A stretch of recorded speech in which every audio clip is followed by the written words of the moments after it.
Senhoras e senhores deputados, nós vamos dar início à nossa segunda audição desta tarde. Eu renovo os meus cumprimentos e agora cumprimento particularmente o Sr. Subdiretor da Reinserção e Serviços Prisionais, o Sr. Dr. João Coias. A grelha é idêntica àquela que tivemos na audição anterior e, portanto, esta audição tem início com a apresentação do requerimento pelo Grupo Parlamentar do Partido Socialista e dou para esse efeito, não dou ainda para esse efeito a palavra ao Sr. Deputado Pedro Vaz, dou a palavra ao Sr. Deputado João Almeida, que quer fazer uma interpelação à mesa. Faça favor, Sr. Deputado. Muito obrigado, Sra. Presidente. São audições diferentes e, obviamente, teria de o fazer. Cumprimento os seus Subdiretor-Geral e apenas para reiterar aquilo que disse na audição anterior, do ponto de vista do Grupo Parlamentar do CDS, o objeto desta audição é falso, no sentido em que o Sr. Ministro da Defesa não proferiu a declaração que lhe é atribuída no mote desta audição. Isso ficou já esclarecido neste Parlamento na Comissão de Defesa Nacional. Eu já tive a oportunidade de solicitar e a Sra. Presidente agiu em conformidade e distribuiu a ata da reunião da Comissão de Defesa Nacional e o vídeo anexo à mesma, em que fica claro que o Sr. Ministro da Defesa nunca propôs este tipo de solução alternativa e, portanto, é importante não só para quem ouve a audição e no futuro possa consultar o seu registro, como também para o Sr. Subdiretor-Geral, saber que, efetivamente, independentemente do que se discuta, não é certamente com base numa declaração do Ministro da Defesa Nacional. Muito obrigado. Obrigada, Sr. Deputado João Almeida. Como também já tinha sido dito na audição anterior, os requerimentos para as audições, quer a que ocorreu antes, quer a que vai ocorrer agora, foram aprovados por unanimidade dos presentes em reunião de comissão. As declarações em causa são anteriores à aprovação destes requerimentos, portanto, foi já distribuído o material que o Sr. Deputado João Almeida solicitou. Vamos dar início a esta audição. Tem a palavra o Sr. Deputado Pedro Vaz para a apresentação do requerimento em nome do Grupo Parlamentar do Partido Socialista.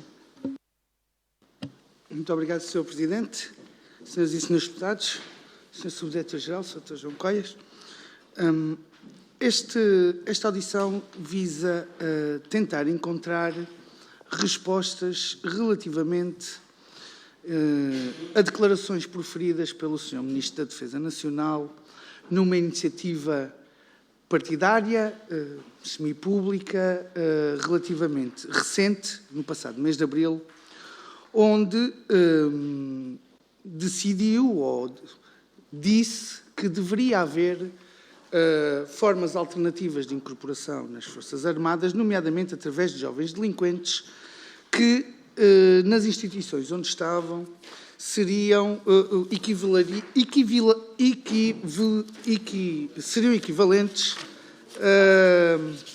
equivalentes ao estarem numas verdadeiras escolas do crime. Aliás, estas declarações não são novas por parte do Sr. Ministro da Defesa.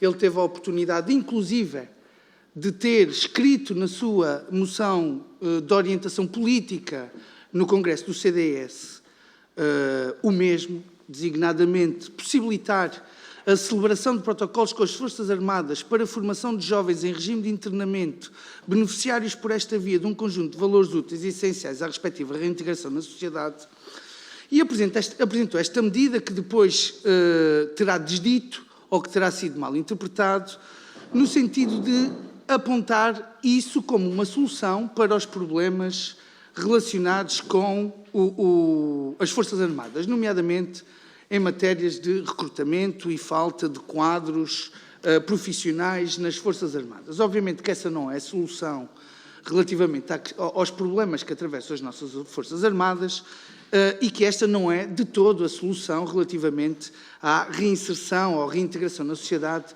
de jovens delinquentes que possam estar a cumprir penas no nosso sistema penal, e aqui falo para aqueles que são maiores de idade e não tanto para aqueles que estão ao abrigo, crianças e jovens ao abrigo da lei tutelar educativa.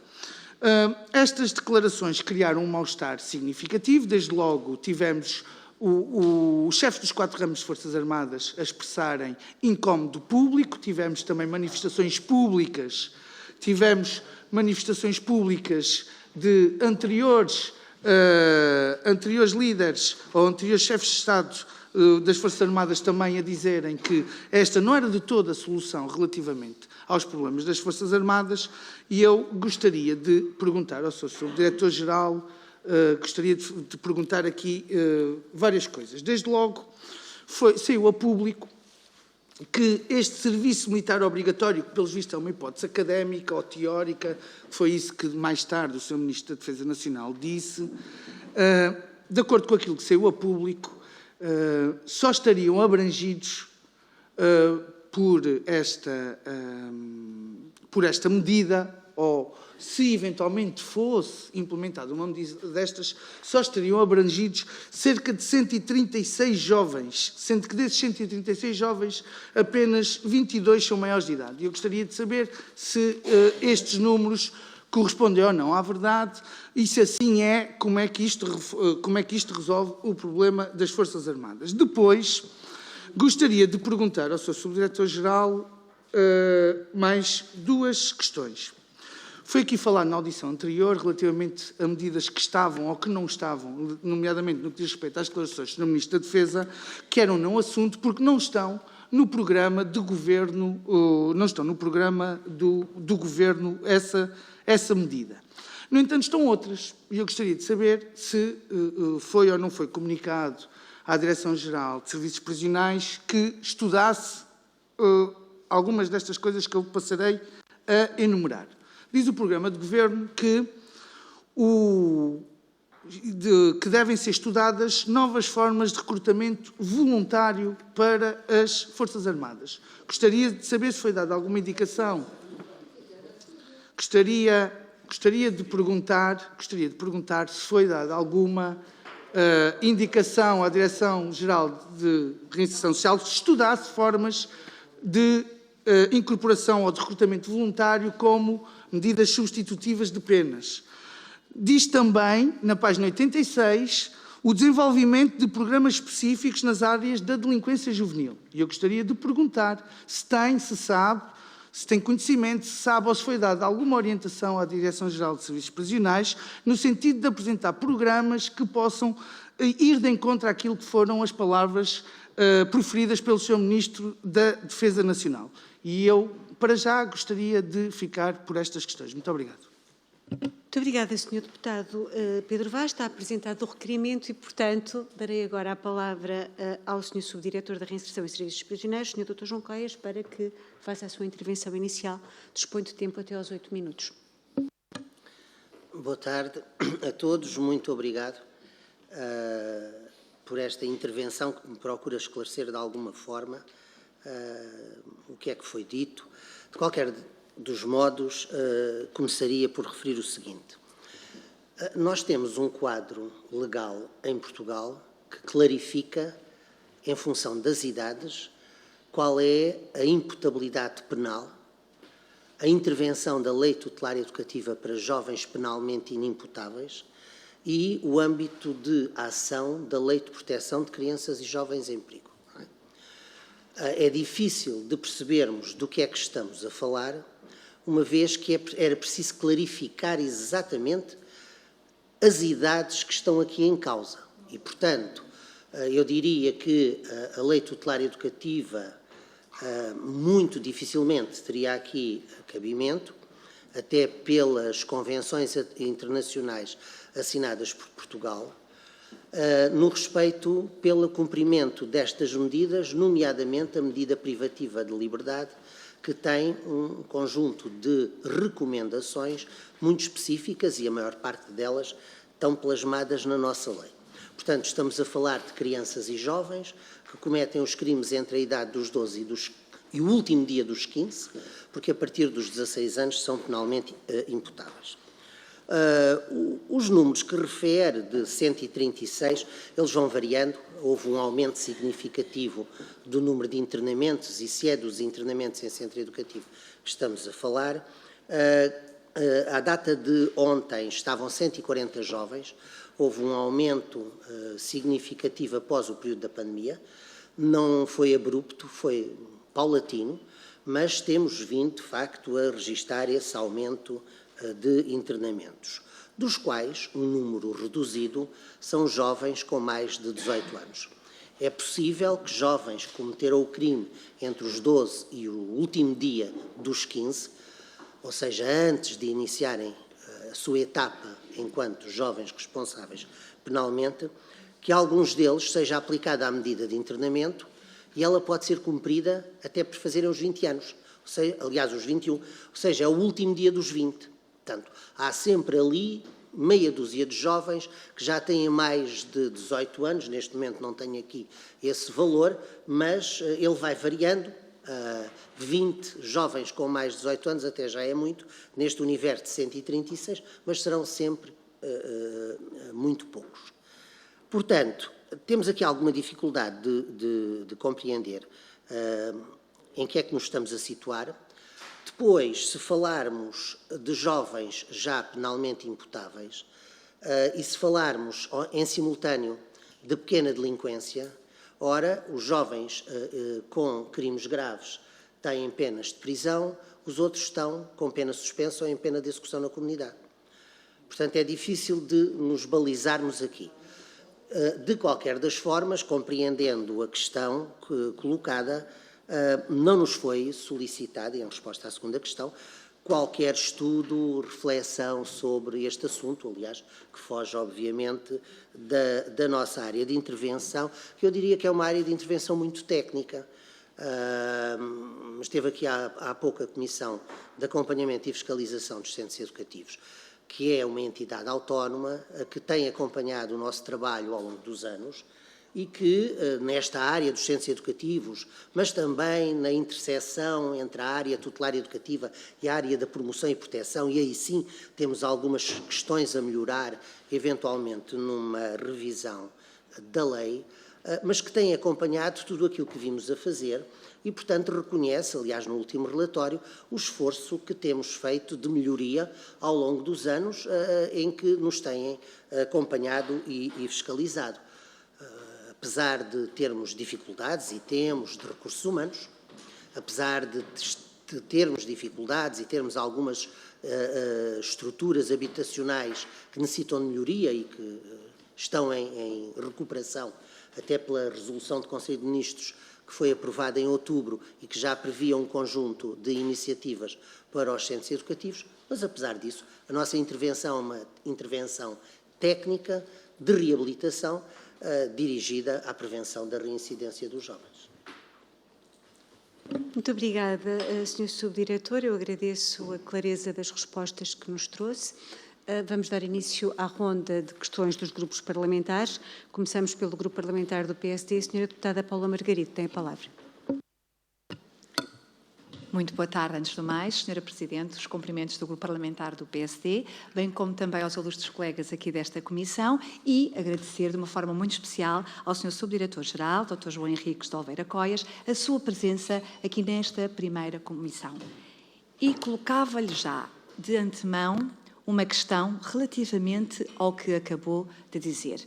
Não sem antes, e porque estamos aqui um bocadinho perdidos sobre o objeto desta audição, porque efetivamente parece que foram umas declarações do Sr. Ministro da Defesa, mas efetivamente atendendo às entidades que foram aqui chamadas, parece que estamos aqui a discutir as casas de acolhimento, onde estarão com certeza os centros educativos, como também poderão estar as demais entidades que recebem jovens para prevenir e protegê-los de comportamentos desviantes. Tocando agora, e feita esta pequena contextualização e pegando nas suas palavras, Sr. Subdiretor-Geral, disse ainda há pouco que, efetivamente, têm estado a implementar reabilitações relativamente a estes jovens que têm estes comportamentos desviantes, fruto das suas fragilidades que vêm lá da infância. E, infelizmente, o que se passa na infância não fica na infância, transporta-se para o seu eu, e é esse eu que a nossa sociedade, o Estado e Portugal e o Governo têm que, efetivamente, ajudar a reconstruir. E, nessa medida, por que motivo, Sr. Subdiretor-Geral, e nos serviços da reinserção social, é que ainda não foi feita a tal integração destas matérias que são tão importantes para aquele jovem que está ali numa situação de crise? E digo-lhe já, justiça e segurança social. Porque eu tenho ali um jovem que praticou um crime, dos 12 aos 16, temos até o último dia dos 15, uma medida efetivamente tutelar educativa e depois podemos efetivamente já ter uma medida que já não é tutelar educativa, mas que já está efetivamente abrangida por uma pena. Torna-se imperioso que este jovem, esta jovem, seja acompanhada na casa de acolhimento, nos centros educativos, mas acompanhada por quem? Por técnicos de reinserção social, devidamente habilitados, devidamente reconhecidos como tal, e que sejam acompanhados por psiquiatras, por pedopsiquiatras, porque é que até ao presente momento, transcorridos que estão tantos anos, e nós verificando que tem existido um aumento destas fragilidades nestes jovens, que vão ser amanhã, quem sabe, os nossos políticos, não ajudamos a sociedade e estes jovens, em concreto estas crianças, nesta verdadeira dimensão de crescimento com educação para a cidadania, para o direito, para o respeito das liberdades e garantias. Creia que fizemos visitas a centros educativos, a casas de acolhimento, e que triste que é verificar no último relatório da Comissão de Acompanhamento dos Centros de Acolhimento de 2023, nas páginas 41 e seguintes, as condições em que muitas daquelas infraestruturas se encontravam. É penoso, porque se cada um de nós não gosta de ver os seus filhos a dormir numa casa em que o teto está a cair, mais ainda estas crianças, estes jovens que estão a delinquir, porque efetivamente na infância não acautelaram os seus direitos, as suas liberdades e as garantias. E nós todos somos responsáveis pelo não cumprimento destas matérias de proteção. Portanto, Sr. Diretor-Geral, eu sei que é uma questão difícil, não é fácil, se fosse fácil já há muito tempo tinha sido concretizada, mas já estamos há tanto tempo e estes jovens continuam a delinquir cada vez mais. Muito obrigada. Obrigada, Sra. Deputada Paula Margarido. Passamos ao Grupo Parlamentar do Partido Socialista. Sr. Deputado Pedro Vaz não tem nenhuma outra questão a formular e, portanto, passamos ao Grupo Parlamentar do Chega. Sr. Deputado Nuno Gabriel tem a palavra. Obrigado, Sra. Presidente. Começo também por agradecer a presença aqui do Subdiretor-Geral dos Serviços de Reinserção e Serviços Prisionais. E começar por dizer que as declarações do Sr. Ministro da Defesa, à data, geraram um amplo debate mediático. O Sr. Ministro apressou-se a explicar que tinham sido descontextualizadas, mas não deixou de, na sua opinião, dizer que haveria aqui, de facto, não deixou de mostrar exemplos e motivos para justificar que tal solução poderia ser adotada. Eu não vou fugir do objeto, não vou sair do objeto mais do que fugir, e vou deixar aqui questões muito concretas e mais de âmbito, aproximadamente de âmbito técnico. As seguintes perguntas buscam, em primeiro lugar, perceber se o Sr. Subdiretor-Geral acompanha esta opinião/proposta do Ministro da Defesa e, em segundo, analisar as suas implicações no âmbito do serviço que dirige, ou que subdirige, neste caso. Portanto, a proposta de utilizar o serviço militar como pena corretiva para jovens infratores pode ser vista como uma espécie de militarização da justiça juvenil. Como responde às críticas de que esta abordagem pode desviar-se dos princípios de reabilitação e humanização do sistema prisional, transformando jovens vulneráveis em soldados? Essa era a primeira questão. A segunda que gostava de lhe colocar era como responde às alegações de que esta medida é uma solução paliativa que não aborda as raízes dos problemas enfrentados pelos jovens infratores, como a pobreza e a falta de oportunidades educacionais.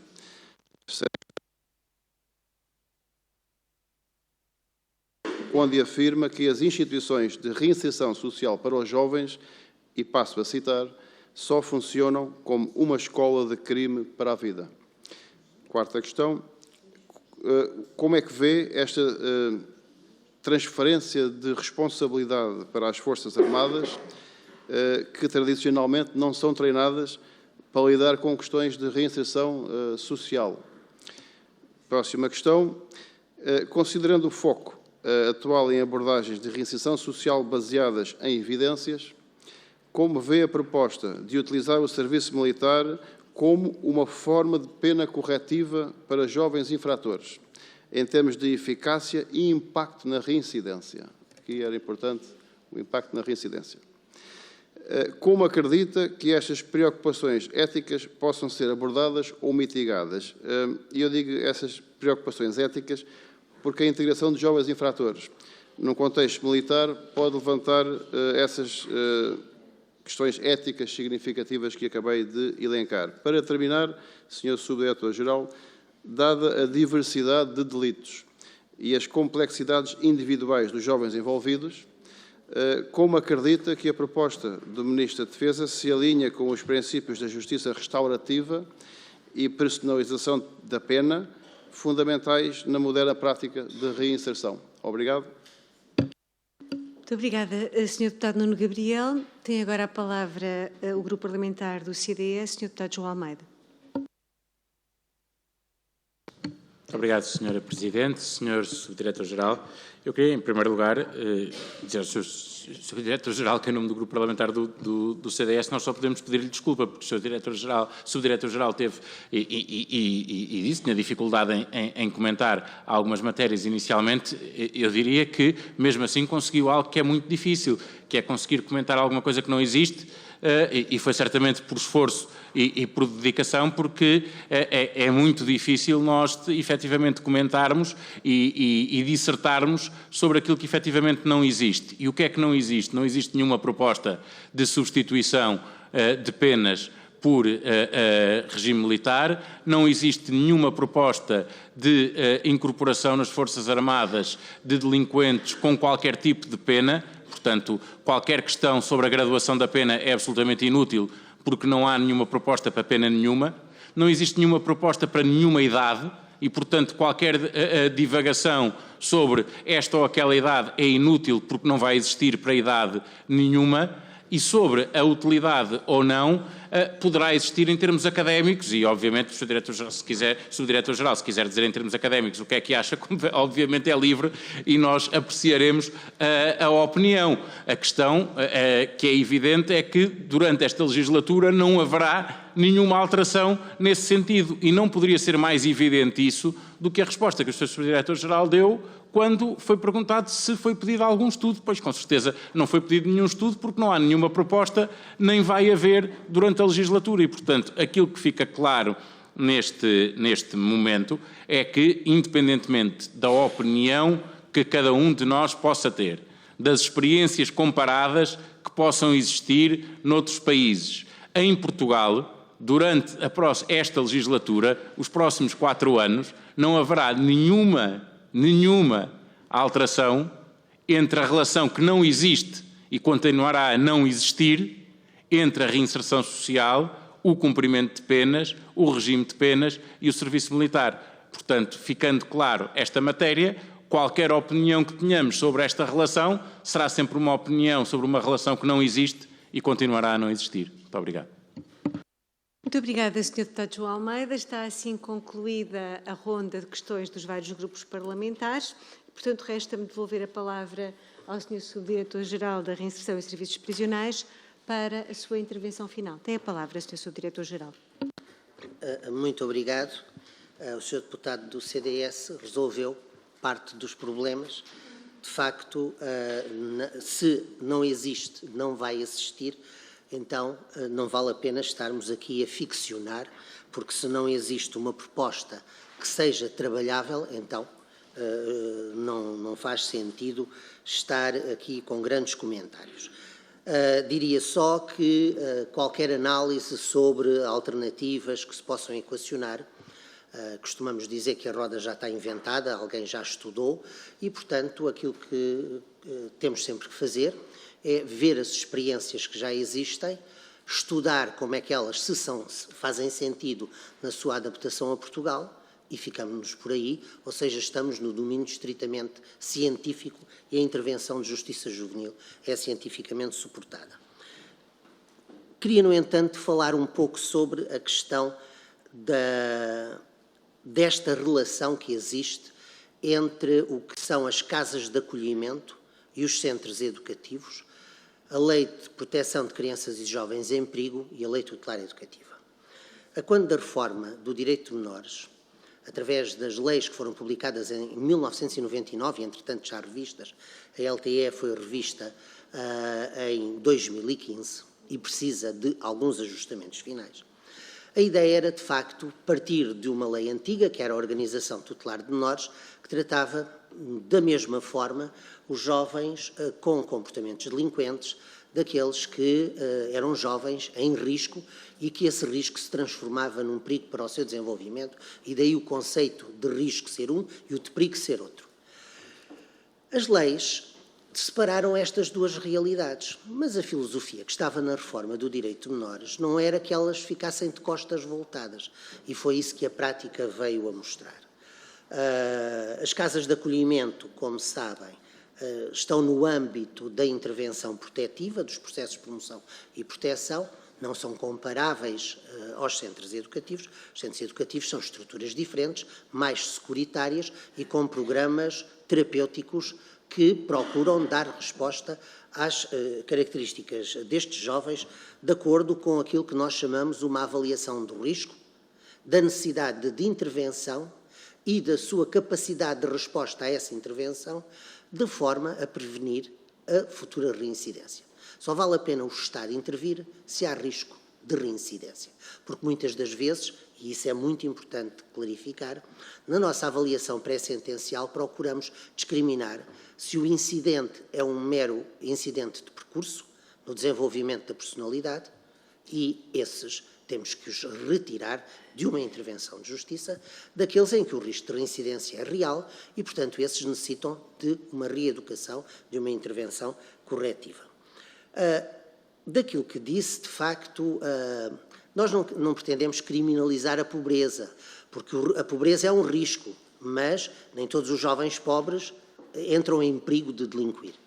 Agora, há necessidade de uma intervenção sistémica que irá, mas é uma questão de política estadual, não é uma questão exclusivamente da justiça, é uma questão da filosofia de intervenção estadual face à infância e à juventude e, relativamente a isso, a Comissão de Análise Integrada da Delinquência Juvenil e Criminalidade Violenta, que trabalhou ano e meio no âmbito do MAI, apresentou no seu relatório um conjunto de estratégias que passam por reformular a interseção entre estas duas leis e criar a chamada figura do gestor de caso, que faz todo o sentido que uma criança que é detectada, pode ser detectada, por exemplo, logo no risco, no centro de saúde, não é?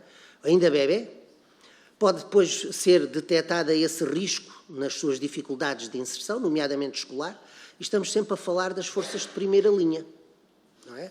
A saúde, a escola, a sociedade, são as entidades de primeira linha. A intervenção das Comissões de Proteção de Crianças e Jovens, CPCJ, já aparece como uma intervenção de segunda linha. E a Justiça Juvenil aparece como uma intervenção remediativa de terceira linha. Faz todo o sentido ser revisitado o relatório da Comissão de Análise Integrada da Delinquência Juvenil e Criminalidade Violenta, porque esta figura de gestor do caso permite acompanhar o caso independentemente das diferentes entidades que vão intervir, sejam da Segurança Social, seja no âmbito dos processos de promoção e proteção, seja no âmbito da delinquência juvenil.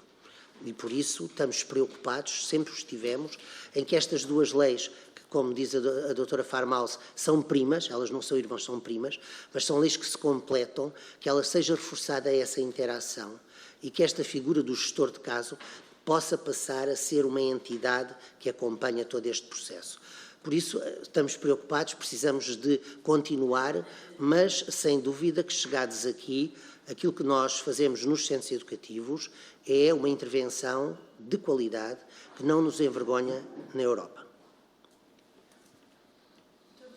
Muito obrigada, Sr. Subdiretor-Geral da Reinserção e Serviços Prisionais, até por este tópico adicional de reflexão que nos trouxe e que é importantíssimo.